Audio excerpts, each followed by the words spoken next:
Mari bersama kita ikuti segmen motivasi pagi. Assalamualaikum warahmatullahi wabarakatuh. Bismillahirrahmanirrahim. Alhamdulillahirabbil alamin, wassalatu wassalam ala Rasulillah wa ala alihi wa sahbihi ajma'in, amma ba'du. Alhamdulillah, syukur dan puji dipanjatkan ke hadrat Allah Subhanahu wa taala. Dengan izin, ketentuan dan kasih sayangnya, dapatlah sama-sama kita bersua dalam ruangan motivasi pagi bersama dengan saya Ustaz Ilyas Ismail. Apa abang semua kawan-kawan saya sedang memandu atau sedang apa jualah aktiviti anda, barangkali duduk di rumah, kedai makan, rumah mak mentua, siapa-siapa pun lah.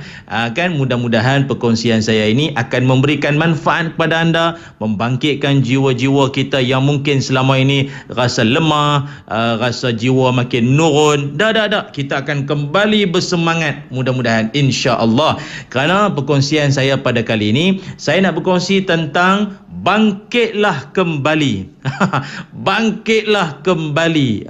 Kan sebenarnya apa yang saya nak kongsikan dengan semua rakan-rakan pendengar yang disayangi sekalian, ya, sememangnya hidup ini merupakan sebuah perjuangan. Selagi kita hidup atas dunia ini ataupun selagi nyawa tidak berpisah dari badan, ia adalah saat-saat di mana perjuangan kita harus diteruskan, haruslah dibangunkan sentiasa dalam jiwa kita. Dan sememangnya bila disebut sebagai perjuangan, pasti ada jatuh dan bangun dalam kehidupan. Dulu masa kita kecil-kecil, masihkah kau ingat? Masihkah kau ingat? Dulu masa kita kecil-kecil, kita kayuh basikal. Bila kita kayuh basikal, mula-mula belajar naik basikal dulu, kayuh sendiri jatuh, kayuh sendiri jatuh. Ayah kita pun atau ibu kita ke, tak tahulah siapa yang mengajar kita dulu ni bawa basikal, dia akan bagi semangat, bangkit. Bangun. Lagi. Kayuh lagi. Sampailah kita dapat mengayuh basikal, bukan basikal lagi dah hari ni, bawa motor dah. Tapi lah ni musim saya tengok ramai dah balik kayuh basikal balik, semua nak jaga kesihatan. Bagus. Tapi pelajaran daripada kayuh basikal ini ialah walau jatuh berapa kali sekalipun, yang penting berapa kali kita bangkit kembali dari jatuhnya kita pada waktu itu. Maka falsafah yang sama juga harus kita pegang dalam hidup ini, iaitu kita perlu bangkit kembali walau apa jua masalah, dugaan, cabaran yang menimpa kita.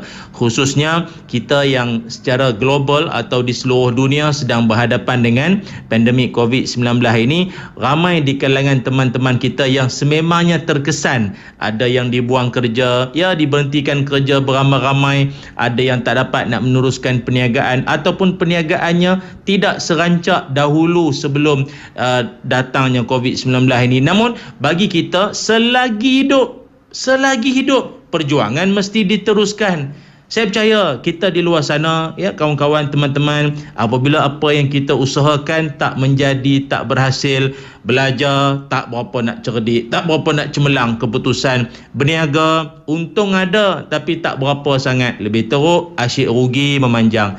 Ataupun dalam berumah tangga, banyak dugaannya itu dengan isu mak mentuanya, dengan isu bapaknya, isteri yang kurang memahaminya, anak-anak yang pelbagai ragam dan perangai macam-macam. Ingat para pendengar yang dirahmati Allah sekalian, apa yang berlaku dalam hidup kita atau apa yang berlaku kepada kita tidak penting, tapi bagaimana kita respon terhadap apa yang berlaku itu lebih penting. Saya ulang sekali, apa yang berlaku kepada kita itu tak berapa penting, tapi yang penting ialah bagaimana kita respon terhadap apa yang berlaku. Setengah orang bila dia berhadapan dengan apa jua masalah, responnya ialah, baik, insya-Allah aku akan cuba perbaiki. Mungkin sebelum ni aku ada kekurangan, aku ada silap, jadi aku akan perbaiki balik untuk jangan ulangi silap ni lagi. Jangan sampai aku jatuh lagi di masa akan datang. Dia belajar. Ada orang responnya negatif. Bila dia kena masalah, dia kena itu dan ini, dia habislah, tak ada apa dah lah, memang aku ni memang itu dan inilah, habislah hidup aku ni. Tak boleh macam tu. Mari kita tengok apa punca-punca yang menyebabkan ramai manusia ini dia mudah sangat lemah semangat dalam hidup. Sikit punya masalah itu dah nak menurun dah semangatnya itu. Dia dah jadi tak bersemangat dalam apa yang dia hadapi. Ataupun ada juga pakar-pakar psikologi menyebutkan dalam hidup kita ini sifat ataupun perkara yang perlu ada penting pada diri kita ialah dipanggil adversity quotient ataupun aras kemampuan untuk berhadapan dengan masalah. Sebab itu kalau kita lihat mendidik anak-anak kita ini, budayakan anak-anak kita dengan susah. Budayakan hidup anak-anak kita ini dengan sedikit sebanyak rasa susah. Macam mana Ustaz? Sekarang zaman dah senang. Macam nak bagi dia susah pula? Bukan. Maksud saya ialah apa saja yang dia nak, apa saja yang dia minta, pastikan tidak semudah yang dia minta.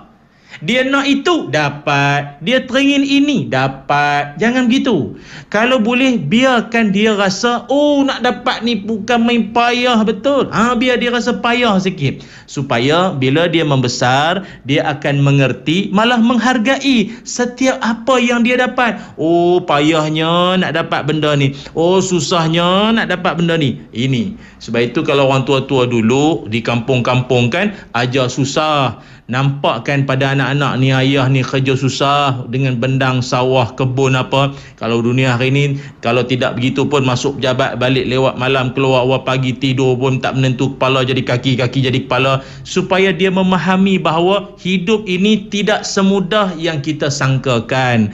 Sebab itu kalau kita lihat, apa punca-punca manusia boleh jadi lemah semangat dalam hidup? Pertama sekali, puncanya ialah suka sangat dengar cakap-cakap orang yang negatif di sekeliling kita.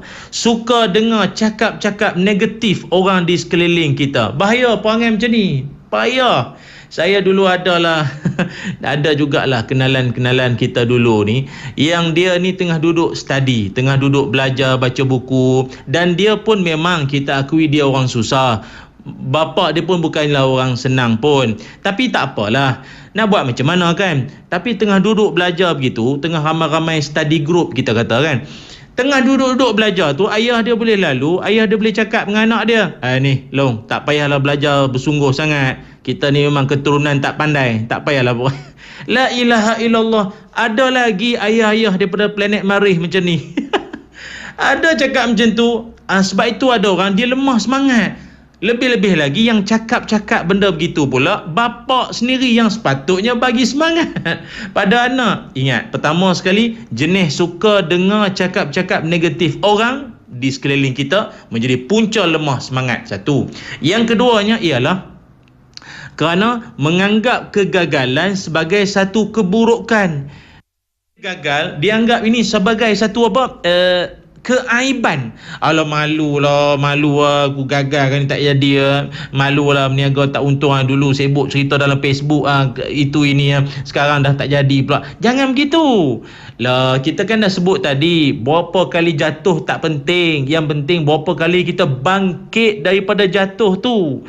Jangan anggap kegagalan itu sebagai suatu keaiban, akan tetapi sebagai suatu jalan untuk kita belajar. Jangan ulangi lagi di masa akan datang. Tu yang kedua. Yang ketiganya ialah, apa sebab ada orang lemah semangat dalam hidup? Sebab yang ketiga, dia menganggap kejayaan itu milik orang-orang tertentu. Dia boleh lah, memang bapak dia orang banyak duit, kaya. Dia keturunan kaya. Dia pun nama Kayaman. Kayaman nama dia. Kayaman. Duit dia banyak. Dia pun pandai. Pandailah, bapak dia pensyarah, mak dia guru besar. Anak cerdik lah. Tuan-tuan ingat, Allah Subhanahu Wa Ta'ala Maha Adil. Allah Ta'ala memberikan kejayaan maupun kehebatan bagi orang-orang yang berusaha dalam hidup. Ini kena ingat, jangan duk ingat kejayaan ke apa sajalah itu hak milik eksklusif golongan tertentu. Tidak. Orang yang berusaha, dia akan dapat. Dan seterusnya, apa sebab ada orang lemah semangat? Iaitu dia seringkali dihantui oleh peristiwa-peristiwa silam.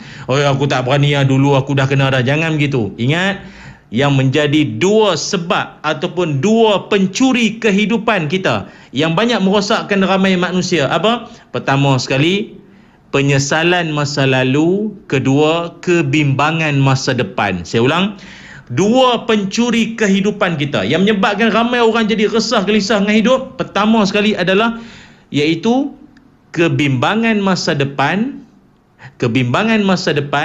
dan penyesalan masa lalu. Apa yang dah berlaku itu, dia rasa dia takut benda tu akan berulang lagi. Ini yang menyebabkan ramai orang lemah dalam hidup. Oleh itu, jom bangkit kembali. InsyaAllah kita mampu untuk jadi orang yang lebih baik. Jumpa lagi. Assalamualaikum warahmatullahi wabarakatuh. Rancangan motivasi pagi itu tadi telah dibawakan oleh Mari bersama kita ikuti segmen motivasi pagi. Assalamualaikum warahmatullahi wabarakatuh. Bismillahirrahmanirrahim. Alhamdulillahirabbil alamin. Wassalatu wassalamu ala Rasulillah wa ala alihi wa sahbihi ajma'in. Amma ba'du.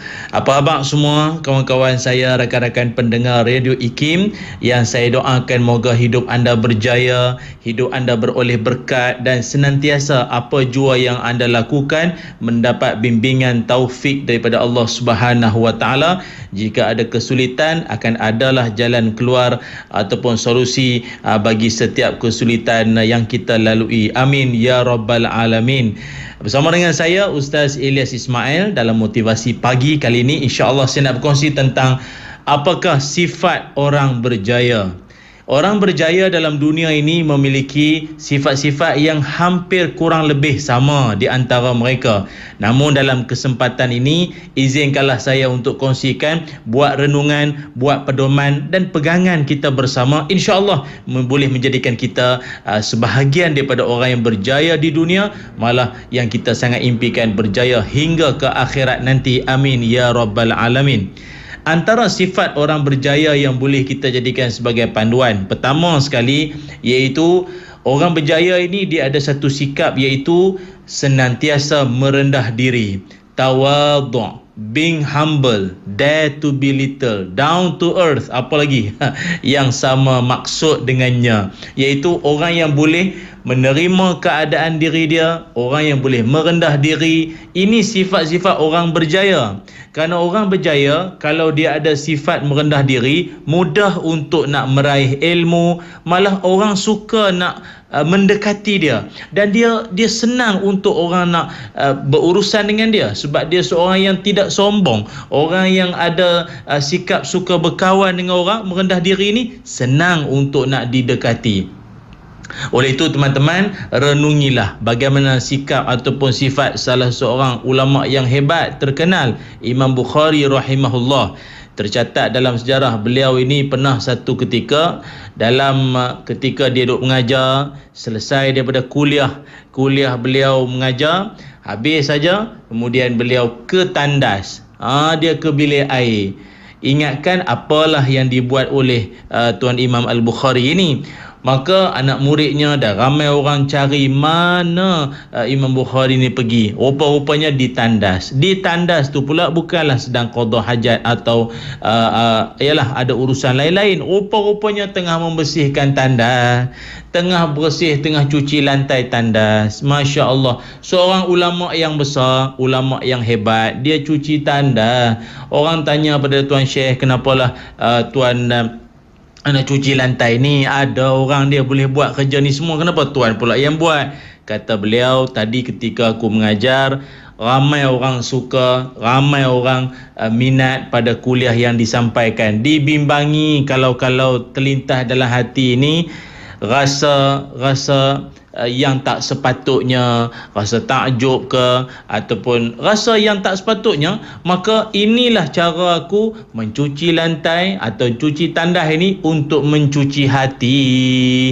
Tu dia sikap sifat Imam Bukhari rahimahullah yang boleh kita jadikan sebagai teladan. Orang berjaya itu sifat dia. Dia ada tawaduk, merendah diri. Hatta kadang-kadang saya pernah bertemu ramai orang yang hebat-hebat. Artinya dari sudut pelajaran dia, ilmu dia, jawatan dia, pengalaman dia memang hebat. Tapi kalau berbual bersembang dengan dia, Masya Allah, macam orang tak ada apa-apa. Sikit-sikit sembang dengan dia, saya tak ada apa ustaz, saya biasa saja. Biasa apa? Luar biasa dia tu. Tapi merendah diri. Ini sifat orang berjaya yang pertama boleh kita jadikan sebagai panduan ataupun teladan untuk kita. Itu yang pertama. Yang keduanya, orang berjaya ialah orang yang senantiasa suka untuk cari pengalaman.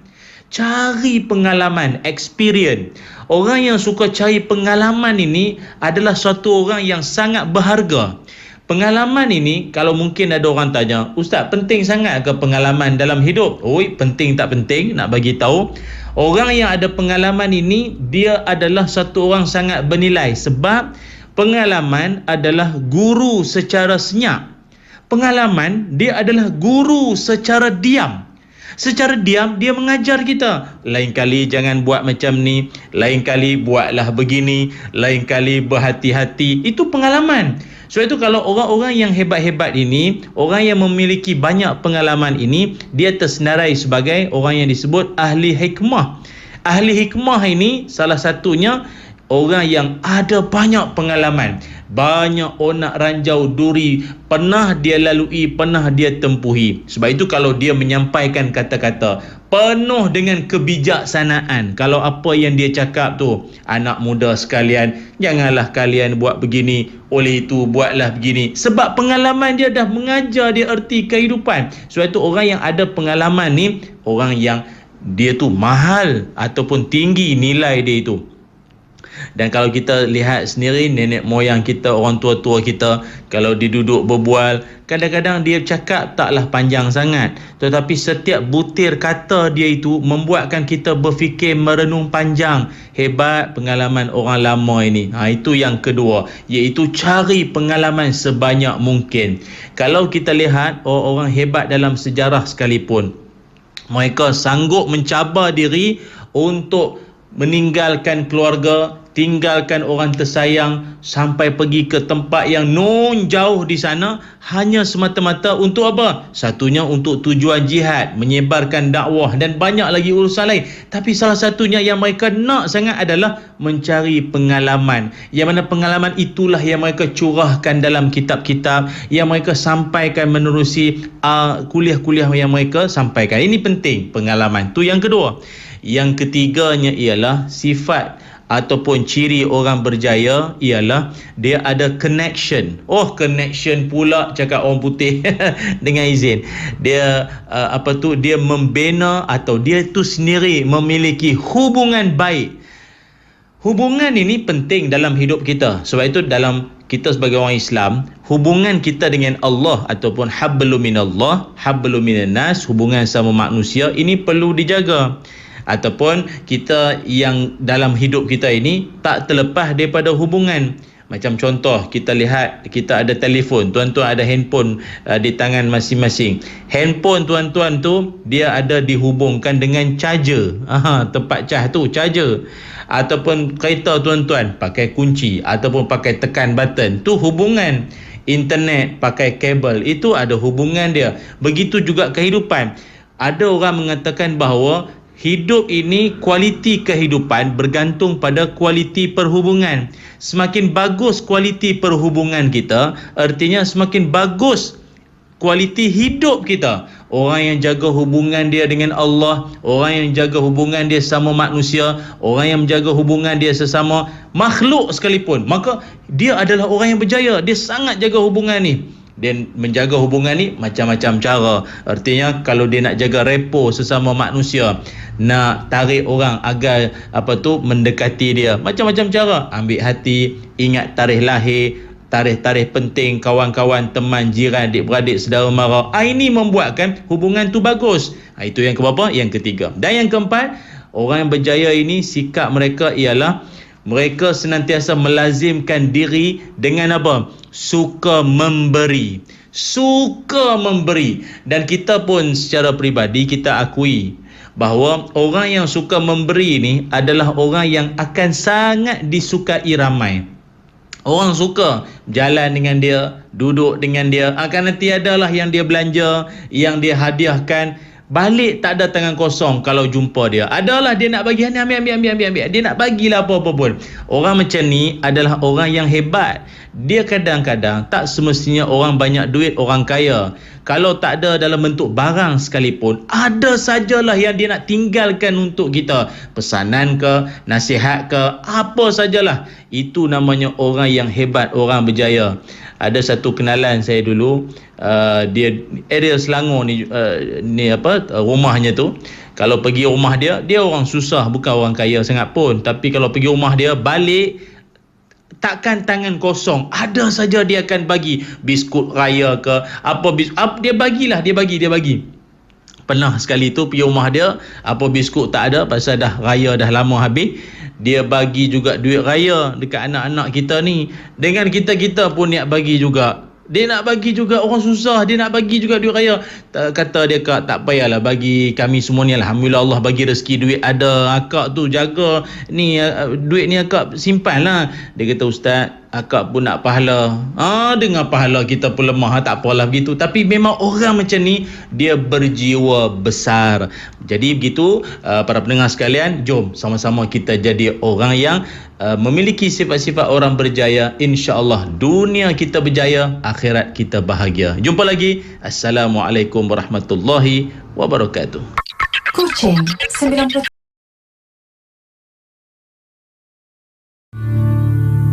Mari bersama kita ikuti segmen motivasi pagi. Assalamualaikum warahmatullahi wabarakatuh. Bismillahirrahmanirrahim. Alhamdulillahirabbil alamin. Wassalatu wassalam ala Rasulillah wa ala alihi wa sahbihi ajma'in, amma ba'du. Abang-abang semua, kawan-kawan saya yang tengah memandu, yang tengah duduk-duduk di rumah ke atau di mana sajalah yang anda dapat mendengarkan suara saya pada waktu ini, semoga semua rakan-rakan pendengar Radio IKIM beroleh kebaikan, beroleh manfaat, beroleh rahmat di sisi Allah Subhanahu wa taala. Bersama dengan saya Ustaz Ilyas Ismail dalam slot motivasi pagi, saya nak berkongsi dengan anda tentang kisah-kisah para alim ulama yang mana mereka ini begitu banyak sekali pengalaman hebat dan juga pengajaran yang begitu kita boleh jadikan sebagai panduan dalam hidup kita. Tips-tips panduan dalam kehidupan mereka itu sangatlah berharga untuk kita sama-sama teladani. Dan insya-Allah tajuk saya kali ini iaitu tentang minat yang membawa untung. Minat yang membawa untung. Setiap orang dia ada minat masing-masing. Ada orang dia minat menyanyi, ada orang dia minat bercakap, ada orang dia minat masak, ada orang dia minat tanam pokok, ada orang dia minat melukis. Macam-macam bentuk minat.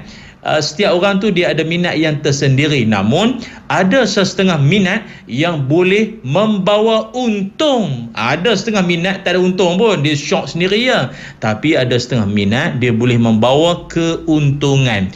Dan tokoh ulama yang saya nak ketengahkan tentang tajuk minat yang membawa untung ini ialah siapa lagi kalau bukan Imam Muhammad bin Idris Asy-Syafi'i ataupun Imam Syafi'i rahimahullah, seorang ulama yang hebat, tawaduk, tokoh rujukan terbesar dalam ilmu fiqh, yang mana beliau ini sejak daripada kecil lagi ada minatnya yang tersendiri.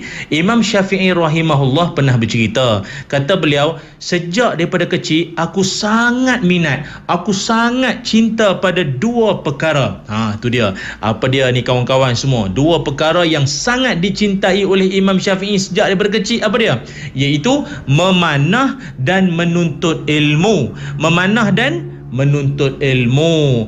Rupanya memang acara ataupun aktiviti memanah ni hobi Imam Syafi'i. Ya, salah satunya. Kata beliau, memanah dan menuntut ilmu sangat dia minat. Kemahiran dia dalam memanah lebih tepatnya sampai tahap 10 sasaran tu 10 kena. Hebat. Saya pernah cuba sekali kawan-kawan semua. Jangan gelak kat orang nak. Jangan gelak kat orang. Saya pernah lah sekali tu acara tu cuba nak tembak. Awal-awal sekali tu budak yang bagi tu dia kata, "Ustaz, bismillah, Ustaz hebat ni. Sekali tembak jangan kena yang bulat tu, tersasar pergi ke lain." buat malu kat orang. Tapi tak apalah. Orang memanah ni hebatnya apa? Dia akan melatih seseorang jadi lebih peka, lebih fokus, tajam pandangan dia itu. Maka Imam Syafi'i rahimahullah, minatnya terhadap memanah begitu hebat. Malah minat beliau terhadap ilmu, menuntut ilmu memang tak dinafikan. Pernah Imam Syafi'i berkata, setiap kali aku dengar saja ilmu, setiap rambut di tubuhku aku harap ada pendengaran agar dapat merasai nikmat lazatnya ilmu yang aku dengar. Kalau boleh Imam Syafi'i kata apa? Ni rambut-rambut, bulu-bulu yang ada pada badan pun kalau boleh semuanya bertelinga. Kan telinga kita kan ada dua. Ya, Imam Syafi'i pun samalah, ada telinga dua. Tapi kalau boleh kata Imam Syafi'i, tiap-tiap rambut, bulu yang ada di badanku ini kalau boleh semuanya ada telinga. Punyalah nak menikmati lazatnya ilmu yang didengar. Inilah seorang yang kita sebut sebagai begitu minat terhadap suatu-satu perkara. Maka kita para pendengar Radio IKIM yang dimuliakan semua, setiap orang dia ada minat. Namun bagi Imam Syafi'i, minatnya ini memang membawa untung. Apa tidaknya kalau rajin kerap duk memanah tu, satunya melatih seseorang tu lebih fokus, lebih peka, lebih tajam pandangan dia. Lepas tu pula Imam Syafi'i seorang yang minat menuntut ilmu. Ya, ilmu boleh membawa kita ke syurga. Ilmu boleh membawa kita lebih dekat pada Allah Subhanahu Wa Taala. Maka ingat, setiap daripada manusia ini diciptakan dengan penuh keunikan, minat, dan sesekali ingat, perbezaan itu bukan kekurangan. Kadang-kadang ada setengah mak bapak dia anggap anak dia yang minat benda itu, minat benda ini itu sebagai satu kekurangan. Tanya dia, Haji, anak berapa orang? Anak saya 5 orang, Ustaz. Yang sulung tu ingatkan harap dia masuk sekolah agama, ingatkan nak jadi ustaz. Minat masak pula. Itu je lah dia minat masak. Jangan Abang Haji. Walaupun dia minat masak, itu kelebihan, keistimewaan. Jadi tukang masak beriman, tukang masak yang ada jiwa agama. Apa orang lain kata apa? Masak campak-campak pun jadi. Mana nak tahu. Dia memang ada orang lah kelebihan dia. Ada setengah orang campak tak jadi, dia campak jadi. Dia kadang-kadang masak pun pejam mata lah. Sedap dah. Kelebihan. Kerana apa? Datang daripada minat. Ada setengah orang Allah Subhanahu Wa Taala kurniakan dia apa? Kalaupun di peringkat pembelajaran formal, di sekolah, di universiti, di kolej, mungkin dia bukanlah di kalangan pelajar yang selalu skor dapat markah yang hebat-hebat. Itu dia biasa-biasa sajalah.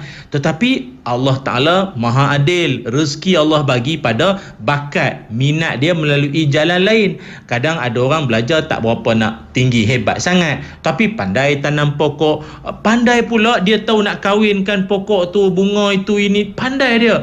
Tanam pokok bunga pun cantik. Orang lain tanam juga, asyik mati ya. Tanam toge pun mati. Tanam toge mati. Ya Allah. Apa lagi? Pandai mengemas, pandai susun atur rumah. Dia panggil apa? Deko. Dia pandai. Rumah tu asalnya nampak sempit. Bila dia deko, dia susun atur balik, seni yang dia ada, minat pula tu, jadi cantik. Rumah yang sempit jadi nampak macam luas. Pandai melukis pun satu minat, satu bidang lagi. Ada orang pandai bercakap, 2 jam dia bercakap tak terasa, terlupa nak tengok jam. Punyalah berpengaruhnya apa yang dia cakapkan. Itu kita katakan apa? Minat, bakat yang Allah kurniakan kepada dia. Namun ingat para pendengar yang dirahmati Allah sekalian, kalau orang yang buat satu benda tanpa minat, bahaya. Saya ulang sekali lagi. Orang yang buat satu perkara tanpa minat, bahaya. Apa sebab? Kebiasaan orang yang buat satu perkara tanpa diiringi dengan minat atau kesungguhan, biasanya dia orang yang buat satu kerja dalam keadaan terpaksa. Apa hasilnya? Kerja dalam keadaan marah-marah, kerja dalam keadaan stres, lepas tu buat kerja pun sambil lewa, malas-malas, lepas tu tak bersungguh. Akhirnya kata orang apa, hasilnya tu memang tak memuaskan. Akhirnya orang tak berpuas hati dengan apa yang dia buat. Kalau kita lihat siapa lagi? Imam Muslim rahimahullah, ulama hadis terkenal. Beliau sangat minat dalam mendalami ilmu, khususnya bab-bab hadis. Sampai satu ketika Imam Muslim dia pernah terdengar satu hadis yang Dia pernah dengar, tapi dia terlupa catatannya itu di mana. Pernah semalaman kawan-kawan para pendengar ya, semalaman dia tak tidur, dia berjaga malam, bersengkang mata, dia selak buku demi buku, kitab demi kitab, mencari mana catatan hadis yang aku dengar tadi ni, macam kita lah kawan-kawan. Pernah tak ada orang sebut satu benda, lepas tu kita cuba nak ingat benda tu benda apa, kawan tu dah lupa dah, kita cuba nak ingat balik, ada geramnya aku ingat benda ni sebelum ni, aku nak cuba ingat juga. Begitulah Imam Muslim, dia minat terhadap ilmu, minat tentang hadis, ribuan hadis dia boleh baca dalam satu malam. Ingat, bagi kita dalam hidup, kalau orang tu buat satu perkara dengan minat, segala-galanya akan jadi. Dan mungkin satu benda yang kita minat dibuat dengan penuh kesungguhan, ada ketikanya akan dipandang serong oleh orang lain. Orang lain akan kata dia ni gila lah, dia ni wire. Biasalah, benda kalau kita minat, kita akan buat, kita akan dalami dia sampai tahap orang lain pun tak tercapai. Imam Al-Ghazali pernah sampai dituduh sesat sebab apa? Dikatakan pandangan beliau menyalahi pegangan akidah orang-orang di zaman dia. Padahal beliau sangat terkenal sebagai orang yang sangat kuat mempertahankan Islam, hingga akan disebut sebagai apa? Hujjatul Islam, pembela Islam. Tapi disebabkan apa? Tahap keilmuan dia, daya pemikiran dia, minat dia dalam mendalami ilmu, mengatasi pemikiran orang di zaman beliau. Ini membuatkan kebanyakan orang yang kalau kita lihat orang kreatif kan macam tu, tengok dia ni minat melukis sangat, minat itu ini, memang sampai satu tahap orang akan nampak pelik. Tapi insya-Allah kalau minat kita itu didorong dengan keimanan, niat kerana Allah, berjaya dan membawa untung. Moga-moga ada rezeki jumpa lagi. Assalamualaikum warahmatullahi wabarakatuh. Rancangan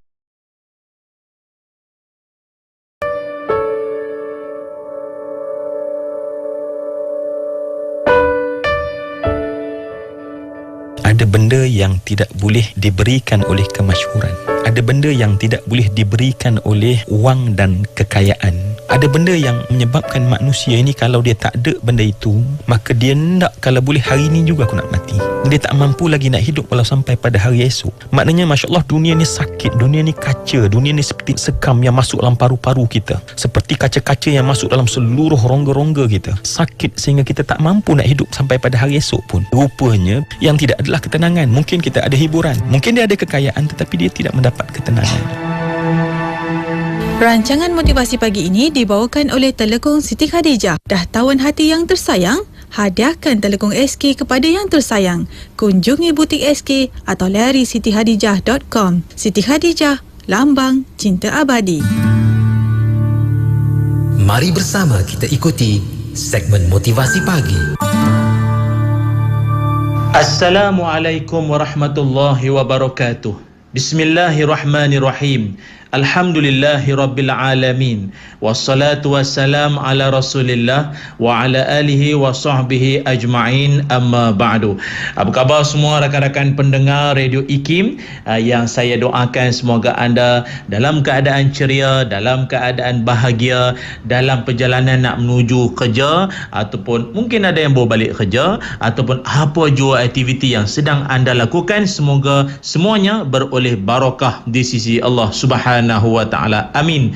Bersama dengan saya lagi Ustaz Ilyas Ismail dalam Motivasi Pagi, dan dalam kesempatan ini kita akan kongsikan kisah-kisah alim ulama yang menyebabkan mereka jadi hebat, yang menyebabkan mereka ini dimuliakan. Dan pada kali ini saya nak kongsikan tentang tajuk iaitu sedar diri. Sedar diri.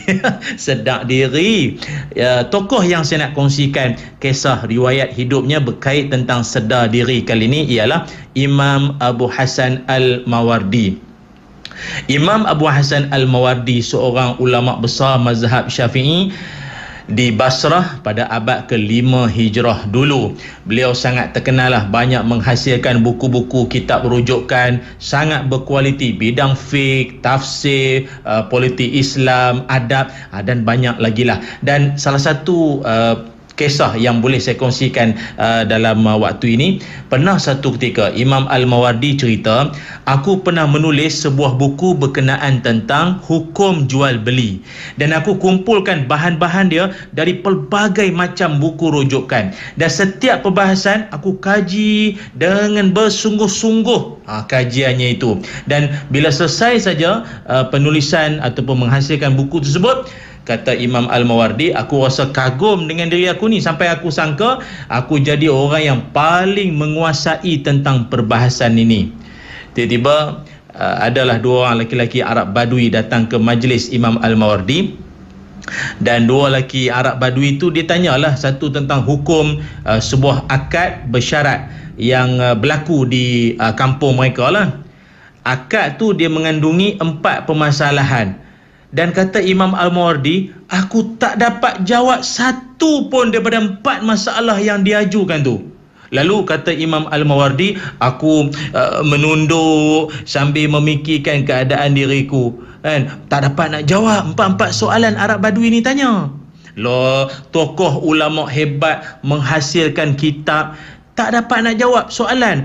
Maka akhirnya Imam Al-Mawardi pun terdiam, sampailah dua Arab Badui itu kata, engkau tak dapat nak jawab soalan kami, padahal engkau ini seorang yang alim, ahli fiqh di negeri ini. Lalu kata Imam Al-Mawardi, ya, aku tak dapat nak menjawab. Kata mereka, celaka dirimu, dan kemudian mereka pun pergi. Kemudian dua-dua orang tadi tu dia tanya pada ulama lain, yang ulama tu pun taklah kata menguasai ilmu fiqh berbanding murid-murid Imam Al-Mawardi, tapi ulama tersebut dapat bagi jawapan yang memuaskan hati si penanya.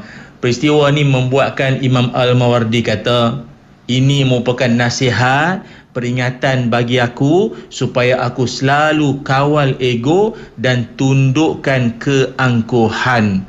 Masya Allah, para pendengar Radio IKIM yang saya muliakan, ini satu kisah inspirasi mengajar kita tentang erti jangan ada rasa sombong, jangan ego terhadap kelebihan, kemampuan, bakat, apa sajalah yang dikurniakan Allah Subhanahu Wa Taala kepada diri kita. Ingatlah, kebanyakan daripada penyakit orang hebat, orang bijak, orang pandai, orang cerdik ialah 2, sombong dan lupa diri. Saya ulang sekali lagi, kebanyakan daripada penyakit orang pandai, orang cerdik, orang bijaksana, orang adalah kecerdikan pada dia itu. Apa penyakit dia? Sombong dan lupa diri. Dia sebab itu kita dalam hidup ni diajarkan, kalau apa-apa pun jadi dalam hidup ni, seringkali ingat, jadilah kita orang yang sedar diri. Sedar diri. Orang yang banyak jadi sombong akibat kerana dia tidak sedar diri. Dia duk berasa dia best, dia rasa dialah yang paling bagus, dialah yang paling hebat, dialah yang paling alim, dialah suara paling merdu, dialah yang segala dia. Dia sendiri yang berhad, semua dia. Tak bolehlah macam tu. Ada satu kata-kata orang bijak pandai menyebutkan, orang yang paling bermasalah adalah orang yang tak tahu dia ada masalah. Saya ulang sekali lagi ya. Orang yang paling bermasalah adalah orang yang tak tahu yang dia tu ada masalah. Tu masalah. Ada kan kita pernah jumpa orang macam tu, dia tak sedar diri. Dia tak sedar diri dan dia tak mengakui bahawa dia tu ada kekurangan. Kadang duduk di pejabat muka tension, stres muka. Orang tanya dia, Kak, kenapa muka nampak tension? Orang datang kerja pagi-pagi muka mesti ceria, muka ada senyum. Tak ada. Dia tension, muka stres. Apa dia jawab? Aku kerja kat sini, kerja kat office ni macam tak ada life. Tak ada life lah aku kerja kat sini. Tak ada kehidupan, tak ada kebahagiaan kerja dekat office ni. Orang tu benci aku, bos itu ini, macam-macam. Tapi tuan-tuan nak tahu apa cerita? Akak tadi tu yang kata kerja situ tak ada life, tak ada kebahagiaan kerja di situ semua, bila dia ditransfer atau dia dipindahkan pergi ke unit lain, orang yang duduk unit lain tu semua tak ada kebahagiaan sebab adanya dia. Selama ni menyalahkan keadaan sekeliling yang menyebabkan dia hidup tak ceria, kerja tak seronok semua. Rupa-rupanya dialah punca yang menyebabkan keadaan sekeliling tidak bahagia, tidak gembira. Pun tak sedar diri. Macam kita kan kawan-kawan, teman-teman rakan-rakan pendengar, kalau macam kita pergi ke doktor, jumpa doktor ke, pergi farmasi ke, kalau kita sakit, kita demam, kita kan akan mengaku. Doktor tanya, Encik apa sakit? Saya kepala sakit lah. Kepala saya ada kepala ada lepas tu lutut saya rajin berdenyut-denyut nak semayang. Kut telan udang ke petang semalam berdenyut lutut ni kan. Okey, maknanya dia sedar yang dia sakit. Dia sedar diri, dia sakit, dia ada masalah. Tapi ada orang, dia sedang sakit, dia sedang ada masalah, tapi tak sedar diri. Ini masalah. Sebab itu teman-teman yang dirahmati Allah sekalian, dalam hidup kita ini, manusia yang paling bagus adalah orang yang boleh sedar bahawa dia ada kekurangan. Dalam dunia, ingat, tidak ada siapa pun di kalangan kita boleh mengaku bahawa dia itu sempurna, tak ada kurang, tak ada salah, tak ada masalah. Tak boleh. Ya, mungkin kita seorang anak yang baik, tapi mungkin menantu yang menyakitkan. Mungkin kita seorang mak yang baik, tapi mungkin isteri yang derhaka pada suami. Atau mungkin kita seorang ahli masjid dan surau yang bagus, yang konsisten, yang istiqamah dengan masjid dan surau, tapi ahli mesyuarat tingkap yang setia, kuat mengutuk tok imam, mengutuk jiran semua. Atau kita mungkin sahabat yang baik pada sahabat yang lain, pantang dengan kawan ada masalah, kitalah orang pertama menolong. Ni sahabat yang baik, tapi mungkin kita bapa yang pemalas, tak bertanggungjawab dengan anak-anak, asyik dengan telefon saja siang dan malam. Siang sibuk dengan kerja, malam sibuk dengan update itu, gambar itu, macam-macam semua di media sosial dan pelbagai. Atau mungkin kita seorang penceramah yang petah bercakap, pandai mengalun, menyusun bahasa ayat, tapi kita sendiri pun tak beramal dengan apa yang kita cakapkan. Oleh itu, ayuh rakan-rakan semua, jadilah kita orang yang sedar diri. Dengan itu, kita akan boleh memperbaiki diri kita jadi lebih baik. Mudah-mudahan kisah Imam Abu Hasan Al-Mawardi ini menginspirasikan kita agar kita lebih sedar diri dan insya-Allah jadi orang yang terbaik di sisi Allah Subhanahu wa taala. Jumpa lagi. Assalamualaikum warahmatullahi wabarakatuh. Rancangan motivasi pagi itu tadi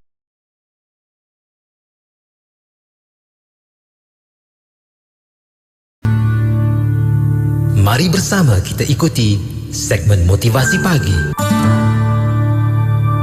Assalamualaikum warahmatullahi wabarakatuh. Bismillahirrahmanirrahim. Alhamdulillahirabbil alamin. Wassalatu wassalamu ala Rasulillah wa ala alihi wa sahbihi ajma'in, amma ba'du. Apa khabar semua kawan-kawan saya, rakan-rakan pendengar yang disayangi semua, Radio IKIM, semoga anda berada dalam keadaan sihat, berada dalam keadaan yang ceria selalu. Walau apa jua ujian yang datang melanda, anda boleh hadapinya dengan hati yang tenang, jiwa yang tabah ya. Mudah-mudahan amin ya rabbal alamin. Bersama dengan saya Ustaz Ilyas Ismail dalam slot motivasi pagi. Seperti biasa, saya akan kongsikan kisah-kisah para alim ulama yang boleh kita jadikan sebagai panduan semangat mereka, daya juang mereka, pendirian mereka, prinsip mereka yang bagus untuk kita jadikan sebagai teladan. Dan dalam episod kali ini saya nak bawakan tajuk mintalah nasihat. Tajuknya apa? Mintalah nasihat. Kita dalam hidup kalau nak berjaya mesti ringan lidah kita, mesti rasa suka untuk nak minta nasihat daripada orang-orang di sekeliling kita. Namun orang yang kita nak minta nasihat tu pun kena tengok dulu, mestilah di kalangan orang-orang yang sepatutnya, orang alim, orang berpengalaman, orang yang sememangnya pakar dalam bab yang kita nak ajukan soalan tu. Dan kisah ulama yang saya nak bawa pada kesempatan kali ini ialah Nama beliau Abu Bakar Ahmad bin Ali bin Thabit Al-Khatib Al-Baghdadi, atau boleh saya sebutkan juga sebagai Al-Khatib Al-Baghdadi, seorang ulama hadis yang sangat masyhur di Baghdad, dan beliau sangat suka mendalami ilmu hadis. Memang daripada kecil lagi dia suka untuk menimba ilmu, khususnya hadis, daripada alim ulama yang ada di seluruh negerinya itu. Dan pernah satu ketika Al-Khatib Al-Baghdadi ini dia berniat untuk nak panjangkan lagi langkahnya itu, mendalami ilmu ke luar negeri, ke di seantero dunia Islam ini, nak berjumpa dengan lebih ramai lagi para alim ulama untuk mendalami ilmu. Namun sebelum beliau buat keputusan untuk nak sambung belajar, apa yang beliau buat? Beliau bertemu dengan gurunya yang bernama Abu Bakar Al-Barqani untuk minta pandangan, untuk minta nasihat. Apa kata beliau? Dia kata, Tuan Syekh, Tuan Guru, ke mana sebaiknya aku nak pergi? Kepada Abdul Rahman bin Nahas di Mesir atau ke Naisabur? Lalu guru dia kata apa? Al-Barqani menasihatkan, dia kata, kalau engkau pergi ke Mesir, engkau hanya jumpa dengan seorang ulama. Kalau kata dia meninggal dunia sebelum kau sampai, rugilah perjalanan kau. Tapi kalau sekiranya engkau pergi ke Naisabur, di sana ramai ulama. Lalu Al-Khatib Al-Baghdadi kata, aku pun pergi ke Naisabur. Dia dengar kata-kata, pandangan, nasihat daripada gurunya itu. Para pendengar Radio IKIM yang dirahmati Allah sekalian, inilah sifat, sikap, perangai orang-orang soleh terdahulu. Kalau dia nak buat satu keputusan, padahal dia tu orang yang banyak ilmu dah, dia tu dah sememangnya banyak ilmu dan juga kenalan ke pengalaman pun dah ada, tetap dia merendah diri minta nasihat daripada orang yang ada di sekeliling, termasuklah guru-guru dia. Ingatlah teman-temanku sekalian, perangai suka minta nasihat ini adalah perangai orang berjaya. Ingat lagi Khalifah Umar Al-Khattab, sering dia kumpulkan para sahabat untuk apa? Minta pandangan mereka tiap-tiap kali bila ada masalah yang timbul, ada satu isu yang ada tu, maka dia akan minta pandangan daripada sahabat-sahabat di sekeliling beliau, yang mana di kalangan lelaki pun ada, di kalangan perempuan pun ada, dan minta juga pandangan daripada orang yang lebih muda daripada beliau, iaitu Ibnu Abbas radhiyallahu anhuma. Ini hebat. Orang dulu dia kalau dia nak buat satu keputusan, tidak terus putuskan satu benda, melainkan dia akan minta nasihat dulu. Sebab itu Sayyidina Umar pernah berkata, sesuatu yang paling aku takut menimpa kalian semua apa? Iaitu sikap kagum dengan pendapat sendiri. Apa bahasa orang sekarang kata apa? Syok sendiri. Syok sendiri. Dia ujub dengan pandangan dia sendiri, dan siapa yang berasa diri dia pandai, hakikat dia orang yang jahil. Apa? Siapa yang rasa diri dia pandai, hakikatnya kata Sayyidina Umar, dia tu orang yang jahil, kata Umar Al-Khattab. Ingat, setiap kita dalam hidup, apa jua kita nak buat, minta pandangan, minta nasihat daripada orang-orang di sekeliling kita. Tapi ada orang kata, betul Ustaz, nak minta nasihat pun kena tengok juga. Kan nanti kena tuan penasihat 25%, letih, jenuh kita. Kena tuan penasihat yang merapu, yang ada keuntungan untuk dia, kepentingan untuk dia. Dia bagi nasihat pun benda-benda yang boleh menguntungkan dia lah. Tak boleh juga Ustaz, kita kena tengok juga. Betul, saya tak kata menghantar minta je nasihat daripada siapa-siapa. Tidak, minta nasihat juga kena perhatikan siapakah orang yang kita nak minta pandangan tersebut. Orang bijak pandai menyebutkan sekurang-kurangnya ada 5 golongan yang boleh kita minta pandangan, minta nasihat, minta panduan ataupun teguran daripada dia. Siapakah 5 golongan tersebut? Pertama sekali, seorang guru yang mursyid. Guru yang mursyid ataupun guru yang boleh membimbing kita. dia ikhlas nak mengajar kita, dia ikhlas, jujur, tulus hati dia, memang nak tengok kita jadi baik, jadi orang berguna, jadi orang hebat. Ini guru yang mursyid. Kalau ada orang tanyakan, ustaz, kalau dah dia tu seorang guru, tak kisahlah guru di kementerian ke, guru sekolah ke, guru apa pun, perlu lagi ke berguru? Ya, selagi mana hidup kita masih lagi perlu berguru. When you stop learning, you are stop leading. Kalau anda berhenti daripada belajar, anda berhenti daripada memimpin. Because cakap orang putih pula dah.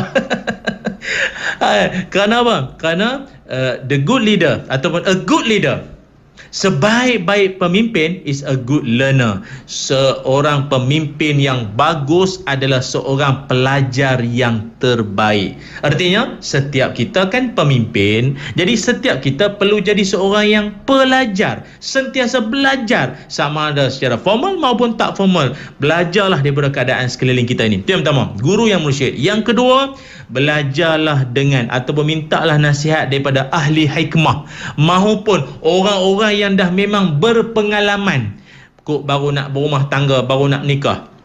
Jadi kita mintalah nasihat daripada pak-pak menakan, pak saudara, pak cik, pak cak, pak long, pak teh apa tu. Mintalah nasihat. Ni kalau ada masalah, kalau gaduh-gaduh ni macam mana nak merajuk ke, nak apa, minta maaf, nak pujuk macam mana semua. Minta pandangan orang berpengalaman. Baru masuk kerja, baru ditempatkan di satu cawangan mana-mana kan, yang diarahkan oleh kementerian ke, jabatan ke, ataupun bos kita lah. Minta nasihat daripada orang yang berpengalaman, dah lama kerja kat situ. Itu yang kedua. Yang ketiga, boleh minta nasihat daripada siapa? Orang tersayang, isteri kita. Isteri kita. Pasal apa isteri kita ni, ustaz? Awak tak minta dengan pakar motivasi ke apa? Dia sebenarnya, pasangan adalah orang yang paling kenal kita. Dia paling kenal kita. Jadi kalau nak minta nasihat, dialah yang paling bagus. Pasal siang malam hidup dengan dia, dia nampak mana kurang, mana lompong, di mana yang patut diperbetulkan suami dia ni ataupun isterinya ini. Boleh? Itu yang ketiga. Yang keempat, siapa lagi? Sahabat baik. BFF, best friend forever. Kawan baik, boleh kita minta nasihat daripada dia. Sebab apa? Sebab kawan baik, dia sering duduk dengan kita, dia duduk perhati cara kita makan, duduk perhati cara kita komen di Facebook, dia perhatikan serba-serbi pasal kita. Minta nasihat daripada dia. Dan yang kelima, minta jugalah nasihat ataupun boleh dengar juga kata-kata musuh-musuh kita. Ustaz, musuh kan dia rajin duk maki kita, duk kutuk kita, duk tak suka dengan apa yang kita buat, semua buat apa nak dengar. Dia macam ni. Kadang-kadang musuh kita ni, apa yang dia kata itu ada benarnya. Ada benarnya. Kadang kalau kita cek balik, kalau kita semak semula, apa dia kata tu betul. Cuma cara dia cakap tu, maki hamun, diselangi dengan kebencian, fitnah ke apa tu, itu mungkin satu hal lah. Tapi satu hal yang pentingnya, betul juga apa dia cakap tu. Sebab orang yang sayang kat kita, kadang-kadang dia tak berani nak jujur sangat. Tapi kalau orang yang benci kita, dia tak suka kita, kelemahan kita itu sangat dia nampak. Sebab itu, siapa pun orang di sekeliling kita, kita boleh belajar sesuatu dari mereka. Jangan malu untuk minta nasihat. Moga dengan nasihat itu dapat membawa kita jadi orang yang lebih baik. Jumpa lagi. Assalamualaikum warahmatullahi wabarakatuh. Rancangan motivasi pagi itu tadi telah dibawakan oleh Allahumma alaika tawakkaltu wa ilaikal masir. Allahumma alaika tawakkaltu wa ilaikal masir. Allahumma alaika tawakkaltu wa ilaikal masir. Allahumma alaika tawakkaltu wa ilaikal masir. Allahumma alaika tawakkaltu wa ilaikal masir. Allahumma alaika tawakkaltu wa ilaikal masir. اللهم عليك توكلت وإليك المصير اللهم عليك توكلت وإليك المصير Wahai Tuhanku, kepadamulah aku berserah diri, dan kepadamulah tempatku dikembalikan. Wahai Tuhanku, kepadamulah aku berserah diri, dan kepadamulah tempatku dikembalikan. اللهم عليك توكلت وإليك المصير اللهم عليك توكلت وإليك المصير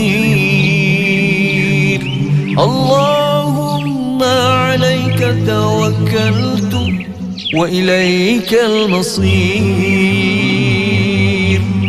اللهم عليك توكلت وإليك المصير.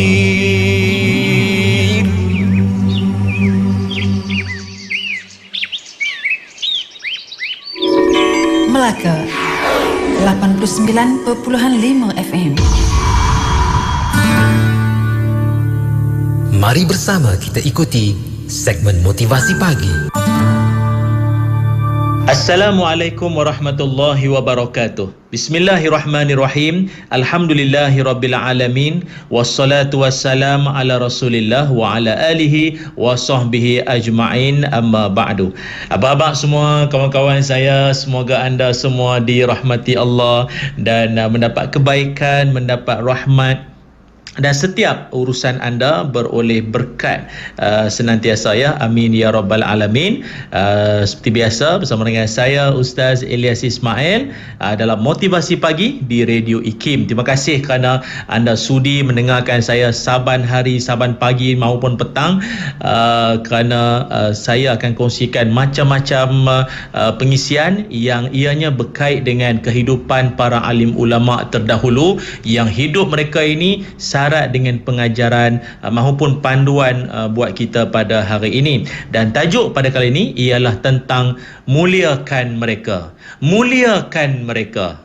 Dalam hidup kita diajar supaya menghormati, supaya menyayangi siapa pun orang-orang yang ada di sekeliling kita.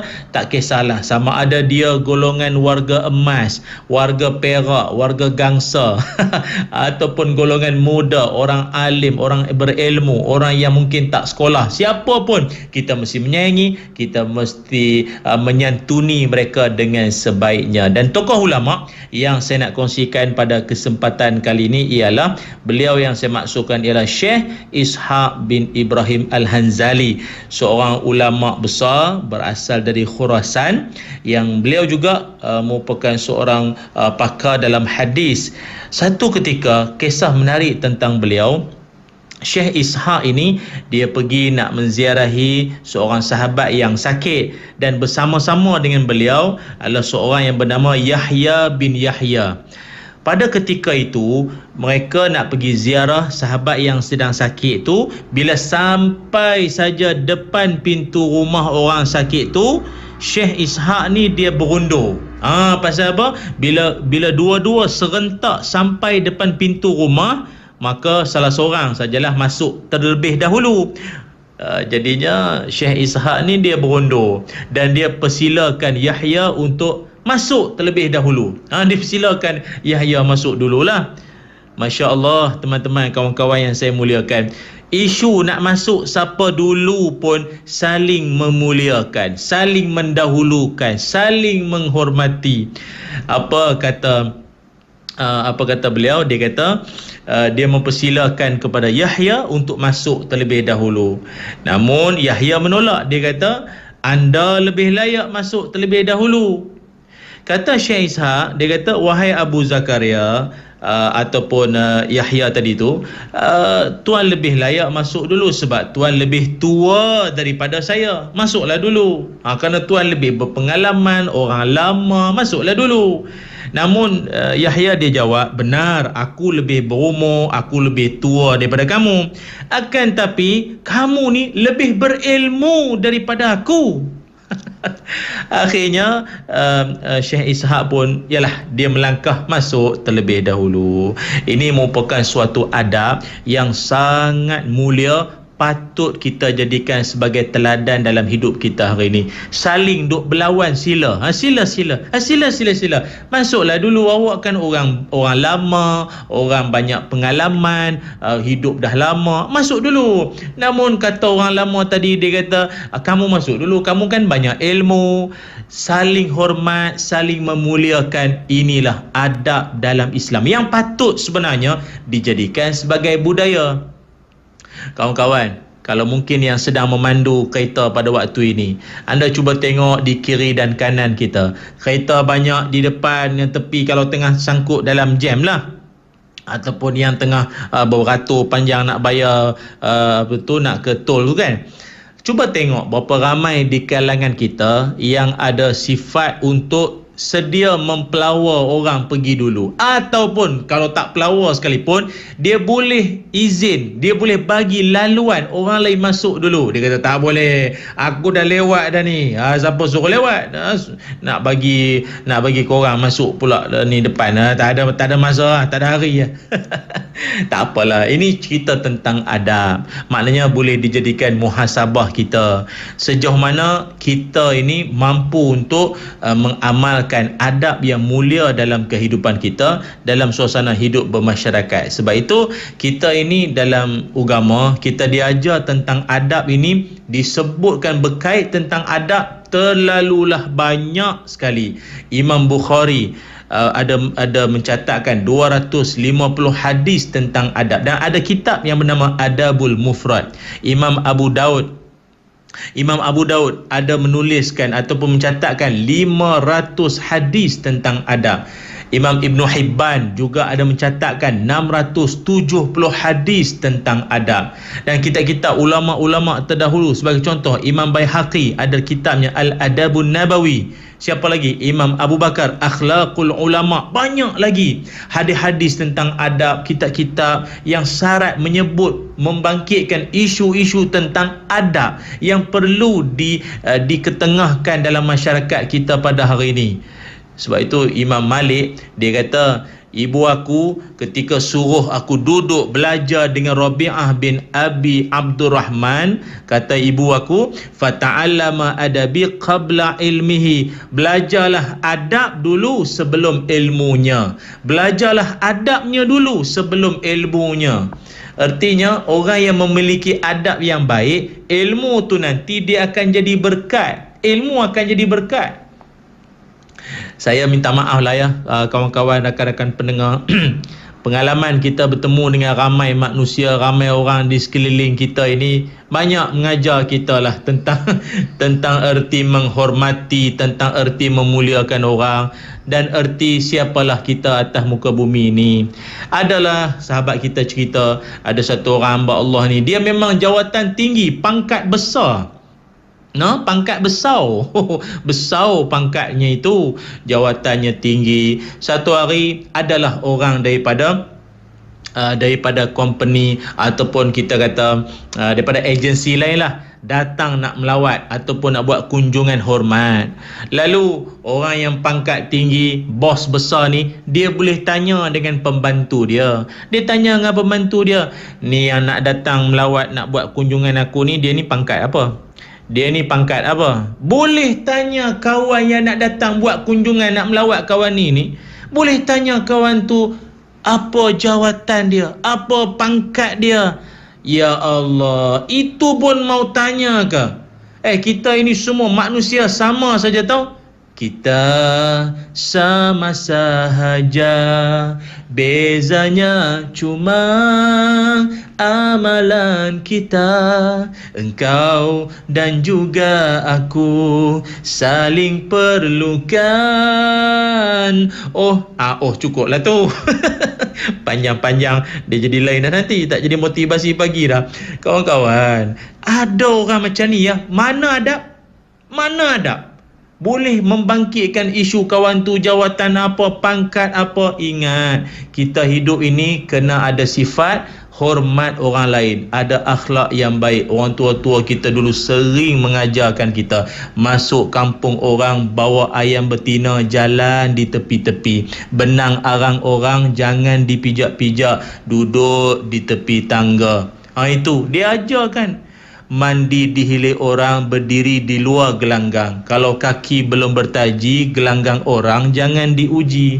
Nak diajarkan oleh orang tua-tua dulu, jika merantau negeri orang, hendaklah selalu mengalah. Jangan duk buat sesuatu yang tak sesuai dengan adat orang setempat. Jangan sombong, jangan duk buat perangai rapla jingga. Rapla jingga. Duk buat perangai yang tak senonoh, yang tak sepatut, sombong, belagak. Jangan begitu. Hidup, muliakan orang, insya-Allah kita akan dimuliakan. Setakat ini saja perkongsian saya. Moga ada rezeki. Jumpa lagi. Assalamualaikum warahmatullahi wabarakatuh. Pulau Pinang, Perlis, Kedah.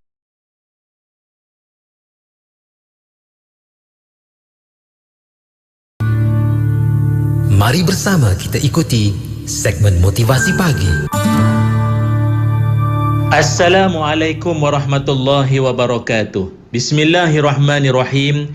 Alhamdulillahirabbil alamin. Wassalatu wassalamu ala Rasulillah wa ala alihi wa sahbihi ajma'in, amma ba'du.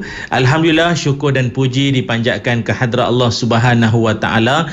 Dengan izin, ketentuan dan kasih sayangnya, dapatlah sama-sama kita bersua di ruang udara Radio IKIM yang saya muliakan semua rakan-rakan pendengar. Moga anda semua berada dalam keadaan sihat, positif, sentiasa bertenaga dalam menjalani apa jua urusan tugasan dalam kehidupan masing-masing. Tak kiralah sama anda berada dalam kenderaan, di rumah atau di mana saja, moga-moga semuanya mendapat berkat di sisi Allah Subhanahu wa taala. Amin.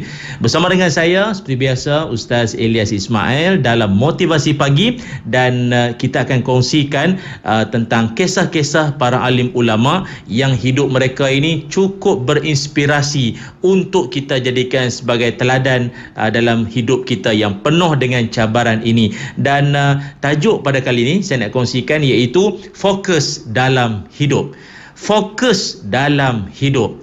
Dan kita kena ingat, sifat manusia yang berjaya ialah mereka sering fokus terhadap apa yang mereka lakukan, atau beri sepenuh, berikan sedaya mungkin minat mereka terhadap apa yang mereka lakukan. Daya tumpuan, apa yang diusahakan, dengan apa jua yang sedang mereka hadapi, mereka tetap fokus dan mereka memberikan tumpuan yang sepenuhnya.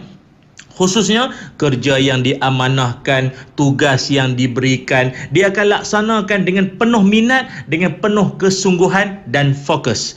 Dan pada kali ini saya nak bawakan pada anda seorang tokoh hebat, yang mana beliau ini diceritakan oleh Syekh Zakaria Al-Ansari. Beliau menceritakan ada seorang ulama iaitu bernama Syekh Yahya bin Yahya. Ketika beliau masih kecil ataupun beliau masih lagi muda remaja, beliau ini seorang ulama berasal dari negeri Andalus. Dan dia menempuh perjalanan yang cukup jauh. Nak menuju ke mana? Menuju ke Madinah. Semata-mata untuk apa? Menuntut ilmu daripada Imam Malik bin Anas. Tuan-tuan kena ingat, perjalanan yang jauh ini bukan senang-senang nak ditempuh oleh orang dulu-dulu, melainkan dengan kesungguhan, dengan minat mendalam. Walaupun orang kampung, jiran, kiri kanan pakat duk kata hantar sodok pila mengaji jauh-jauh, mengaji sini-sini, sudahlah, pandai serupa itu juga, belajar jauh-jauh belum tentu ada kerja. Tidak. Bagi Syekh Yahya bin Yahya ini, bagi dia, minat dia, fokus dia terhadap ilmu, tiada tandingan, tiada siapa yang boleh cuba nak menghalang.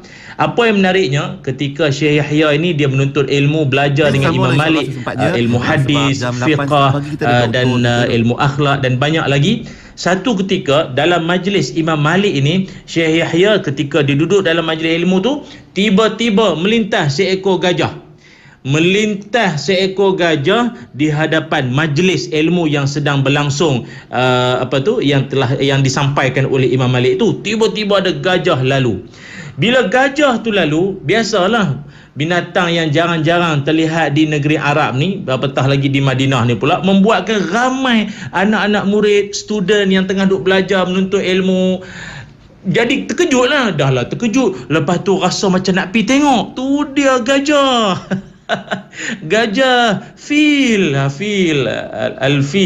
gajah kan, pakat nak pergi tengok elephant. Jadi semua pakat pergi tengok. Kacau siapa pula? Kecuali Syekh Yahya bin Yahya ini. Dia langsung tak bergerak, dia duduk saja di tempat duduk dia. Dia tak tinggalkan langsung majlis Imam Malik, malah dia terus duduk dan dia fokus dengar pengajaran daripada guru dia. Lalu Imam Malik kata, mengapa engkau tidak keluar pergi tengok gajah? Pergilah tengok gajah. Bukannya ada gajah dekat negeri engkau ni, jarang tengok ni, pergilah tengok. Apa jawab Syekh Yahya ini? Kata beliau, ini bagus. Pendirian, suatu kata-kata yang begitu membangkitkan jiwa kita bahawa fokus terhadap apa yang kita buat itu adalah resepi kejayaan. Kata beliau, aku keluar dari Andalus, maknanya aku datang daripada negeri aku punya jauh, berjumpa dengan tuan guru untuk menuntut ilmu dan belajar adab daripada tuan. Kerana aku datang dari Andalus bukan untuk gajah. Masya Allah. Ayat dia power. Dia kata dia datang jauh-jauh dari Andalus bukan kerana gajah, tapi aku datang sini nak menuntut ilmu daripada Imam Malik dan belajar adab daripada beliau, bukan kerana gajah. Sebab itu Imam Malik begitu kagum dan sangat teruja dengan jawapan anak muda ini, sehingga kan dia diberikan gelaran tokoh cerdas dari Andalus. Itulah kisah Syekh Yahya bin Yahya yang boleh kita jadikan sebagai pedoman dalam hidup. Orang yang berjaya ini, dia ada satu sifat seperti yang saya katakan di awal tadi, iaitu dia senantiasa fokus pada matlamat dia dalam kehidupan. Contoh, tuan-tuan sedang memandu, naik atas highway, atas jalan raya, fokus pada jalan, bukan pada tembok, bukan pada divider. Kan, orang yang sering kali dalam hidup sering terlanggar dengan itu dan ini, banyak bahaya, benda-benda yang tak sepatut, habis dia langgar semua. Barangkali dia fokus pada itu, fokus pada jalan, bukan pada tembok, bukan pada divider, pembahagi jalan. Tidak, fokus pada jalan. Sebab itu ada orang macam dia nak berniaga kan, nak buka perniagaan, baru saja daftar SSM, fokus pada apa yang boleh aku buat. Kalau jadi begini dan begini, apa patut aku perbaiki, bukan fokus pada masalah. Kalau berniaga nanti habislah, ramailah benci dengan aku, ramailah nak sihir pula, nanti ramailah jadi pesaing-pesaing aku. Kenapa fikir ke arah itu?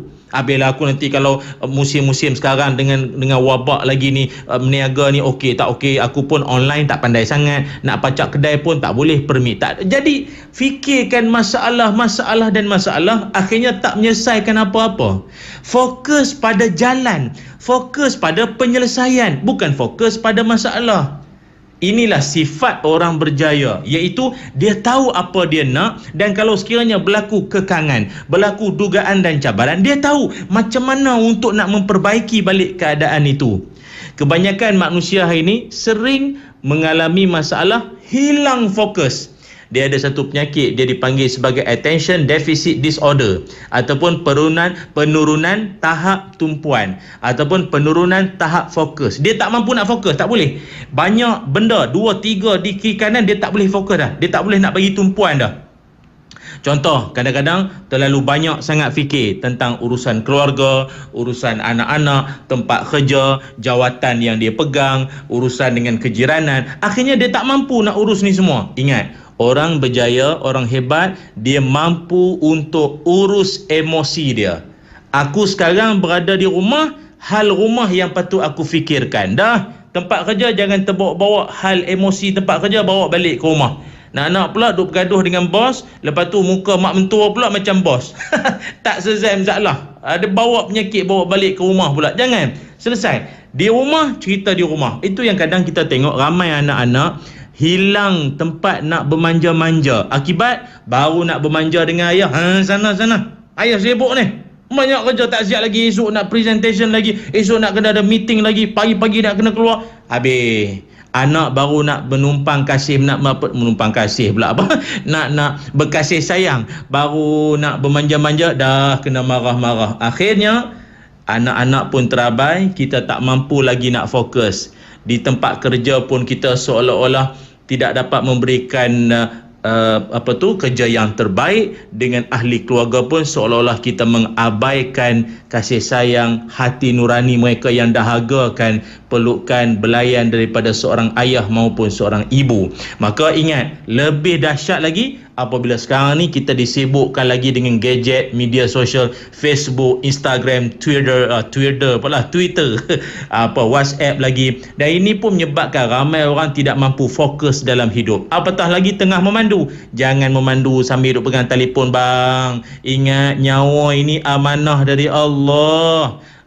Nak balas ke nak reply apa nanti, sekejap dah berhenti nanti ni sampai ke mana-mana, balas. Jangan tengah duk memandu. Ingat, kita bawa nyawa. Malah nyawa yang ada pada kita ni pun amanah dari Allah. Jaga ya, fokus dalam hidup, resepi kejayaan. Jumpa lagi. Assalamualaikum warahmatullahi wabarakatuh. Rancangan motivasi pagi itu tadi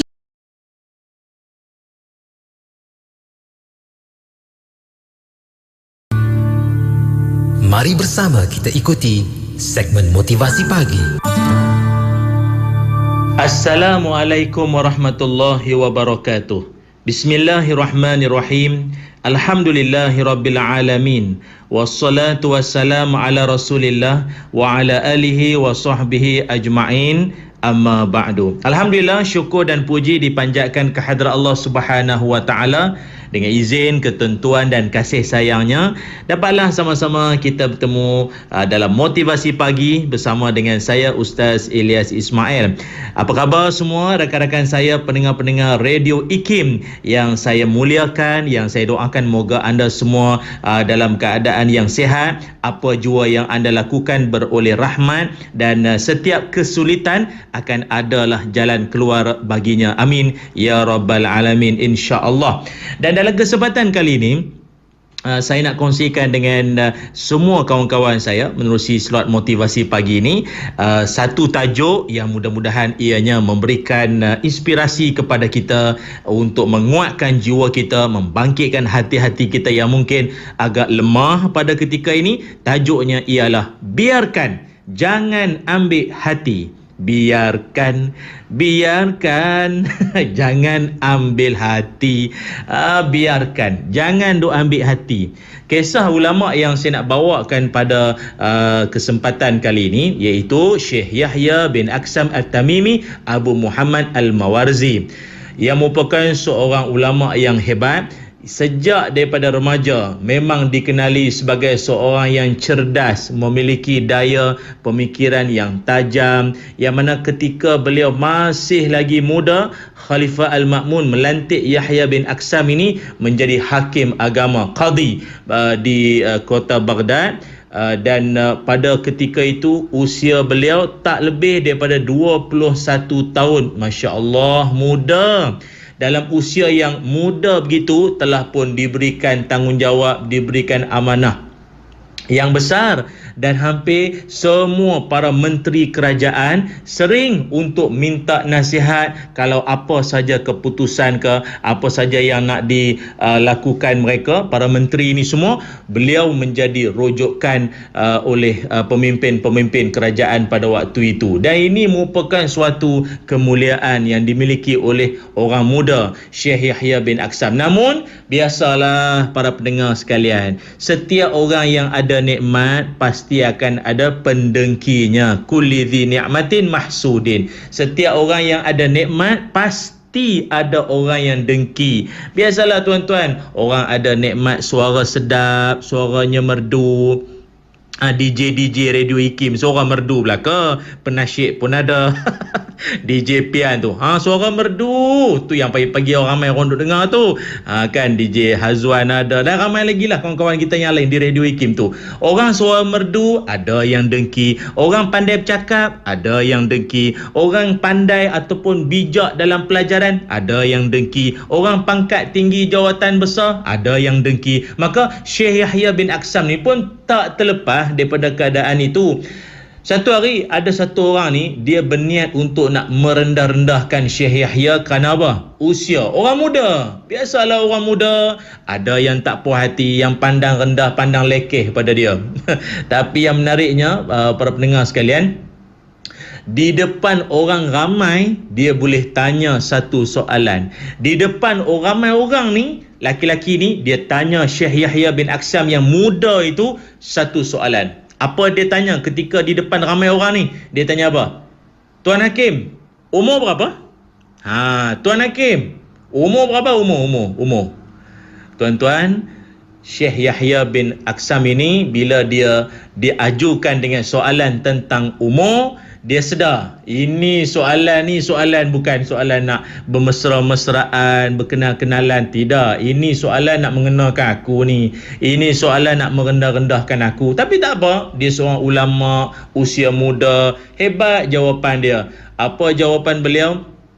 Kata dia, umur aku lebih tua daripada Muaz bin Jabal apabila Rasulullah SAW melantik beliau jadi qadi di Yaman. Dan umur aku lebih tua daripada Ka'ab bin Siwar bila Umar Al-Khattab mengangkatnya menjadi qadi di Basrah. Jawapan Syekh Yahya bin Aksam ni membuatkan laki-laki tu terdiam. Terdiam, speechless, krik-krik, padan. Tanya soalan macam tu lagi. Tanya orang hebat, orang alim, soal umur tanya macam tu. Tak sesuai. Tanya depan ramai orang pula tu. Tanya soalan yang berfaedah kan bagus, ramai orang boleh ambil manfaat. Tanya umur, tanya dengan tujuan seolah-olah nak merendah-rendahkan. Kan dah kena jawapan.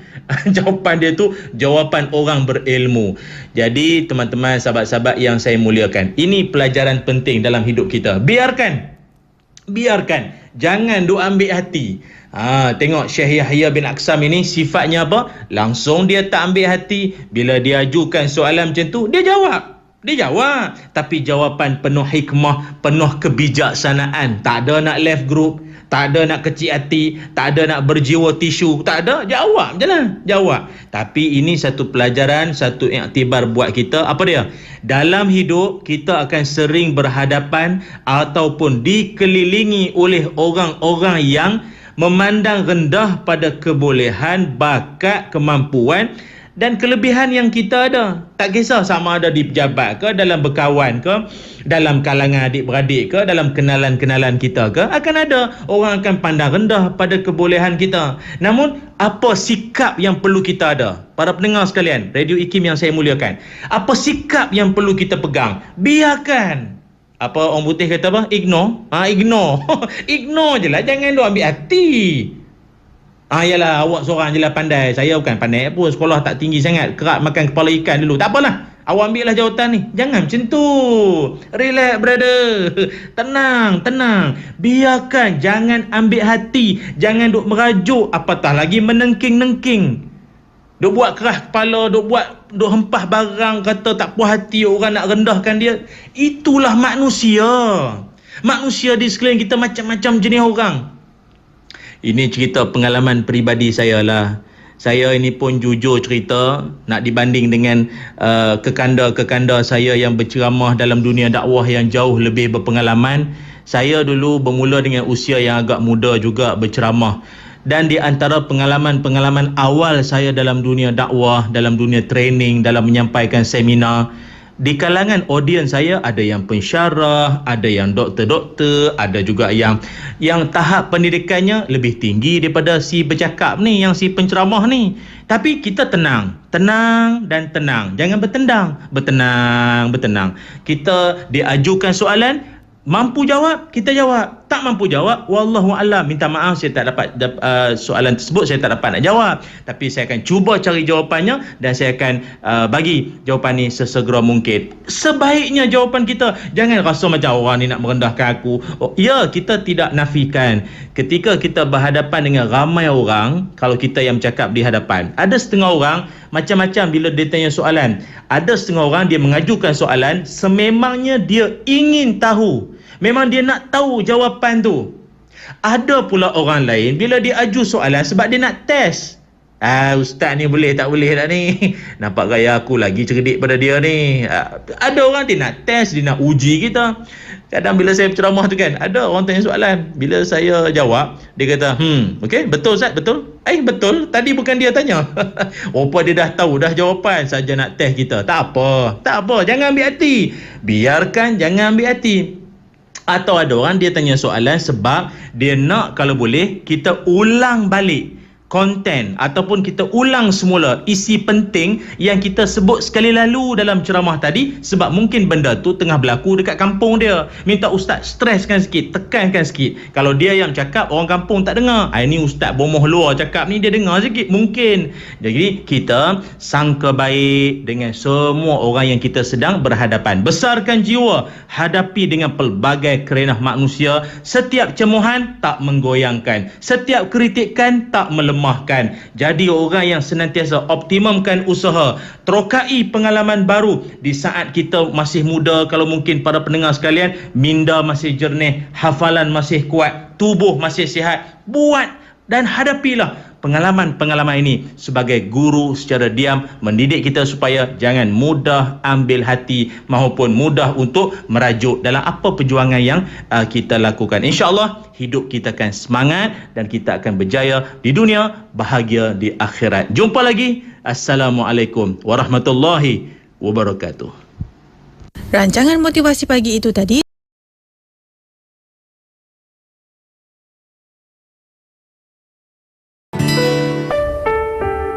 Radio IKIM 2020 ini sentiasa memberi anda lagu-lagu ketuhanan yang terbaik.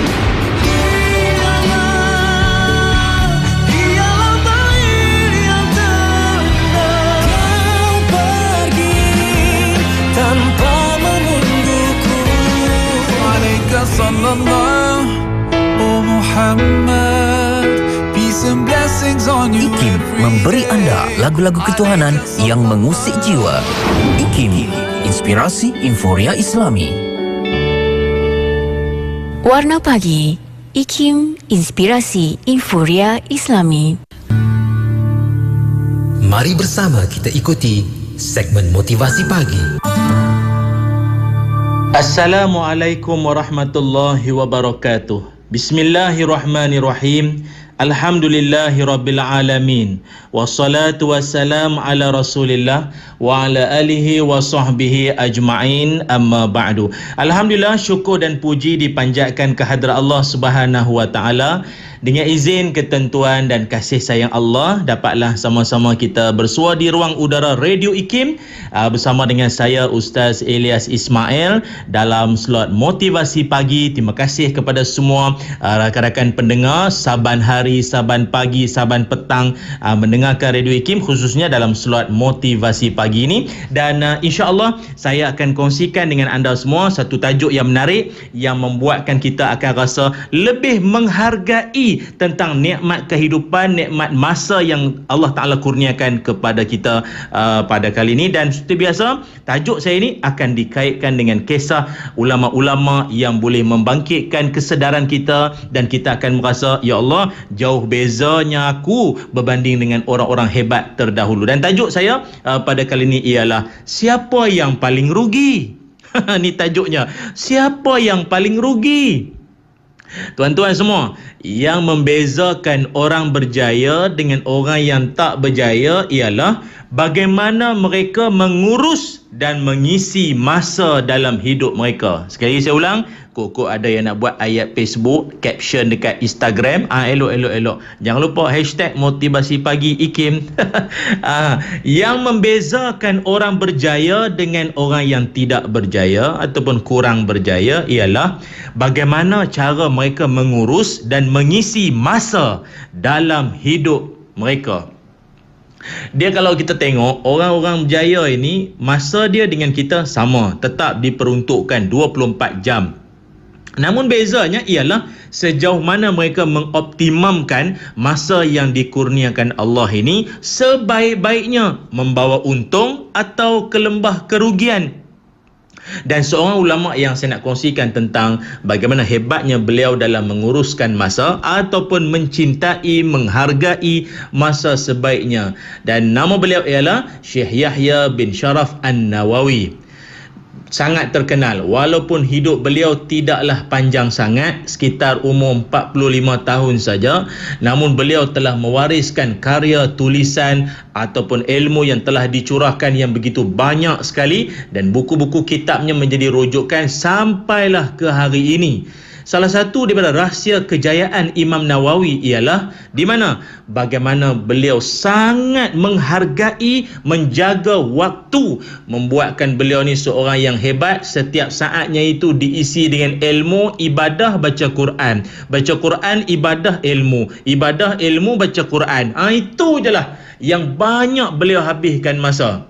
Ada salah seorang guru beliau bernama Syekh Yasin bin Yusuf. Dia pernah membuktikan betapa Imam Nawawi ini sangat hebat dalam bab menghargai masa. Kata Syekh Yasin, satu ketika aku pernah melihat An-Nawawi ini waktu umurnya sekitar dalam 10 tahun. Budak-budak lain, maknanya yang sebaya dengan beliau kurang lebih, paksa Imam Nawawi ini waktu kecil tu ajak An-Nawawi ini untuk main sama-sama dengan mereka lah. Tak tahulah permainan pada zaman ataupun masa tu. Namun An-Nawawi menolak, dia tak mau. Dia selalu menolak, dia tak mau main-main dengan kawan-kawan ni semua. Tuan-tuan jangan salah faham pula, bukanlah dia tak nak berkawan, tak nak bermasyarakat. Cuma beliau ini seorang yang sangat-sangat menghargai masa tu. Kalau nak pergi main-main ni pun, bagi dia kalau boleh dia nak lebih tumpu pada hal-hal yang lebih kepada ilmu ke, ibadah ke, Quran ke, begitu. Dan sampai tahap dia lari, dia menangis seorang-seorang sebab kawan-kawan dia tetap duk paksa dia, jomlah main dengan kami. Nak ajak dia. Dan rupa-rupanya dia pergi menyendiri, senyap-senyap, rupa baca Quran. Baca Quran, kata Syekh Yasin. Mulai saat itu aku tengok An-Nawawi ni, aku jadi jatuh cinta pada dia. Bagus budak ni, bagus anak ini. Dan Syekh Yasin juga cerita, dia kata walaupun ayah An-Nawawi suruh An-Nawawi ni jaga kedai. Maknanya Imam An-Nawawi, ayah dia pemilik kedai. Jadi ayah dia, kalau ayah dia suruh An-Nawawi ni jaga kedai, sambil duk jaga kedai, langsung dia tak lekang, tak tinggal daripada membaca Al-Quran. Lalu Syekh Yasin, dia nampak An-Nawawi ni ada guru Quran bersama dengan dia.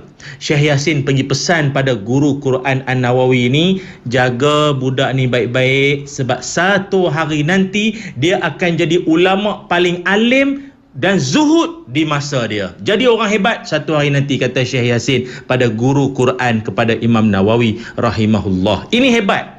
Ini sangat hebat. Para pendengar Radio IKIM yang saya sayangi sekalian, ingatlah, orang yang paling berjaya dalam dunia ini, dia sangat menghargai masa yang dia ada. Takkan dibiarkan walau sesaat itu dibiarkan berlalu begitu saja.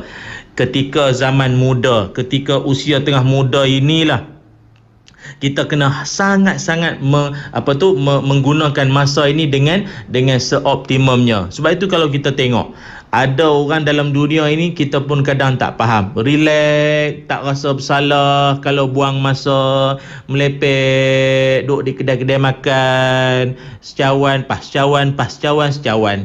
Lepas tu tambah lagi air. Lepas tu kadang-kadang duk main dam. Saya tidaklah kata main dam tu salah. Tapi kalau dah dalam dunia sekarang ini sibuk kita dengan pelbagai urusan cari rezeki, cari nafkah, dengan dapatnya duit nak bagi sumbangan pada orang, nak tolong orang susah, awak boleh lagi melepek lagi, menyandar, duduk termenungku sendiri. Awak duduk menung lagi. Ya Allah, itulah ada kata-kata yang saya sangat terkesan lah. Saya sangat terkesan kata-kata orang alim ini. Kata beliau, ada manusia berasa pelik dengan kepantasan atau sekejapnya masa berlalu. Kan ada orang macam tu. Sekejapnya lah, dah pukul 6 petang dah, ya Allah. Pukul 10 malam dah, ya Allah. Sekejap je rasa hari ni. Kan ada orang macam tu kan. Dia berasa pelik dengan pantas dan sekejapnya masa berlalu. Tapi kata ulama' tu, lebih pelik manusia yang dia dah tahu masa tu cepat. Dia dah tahu masa tu cepat berlalu, dia mensia-siakan masa yang berlalu begitu sahaja.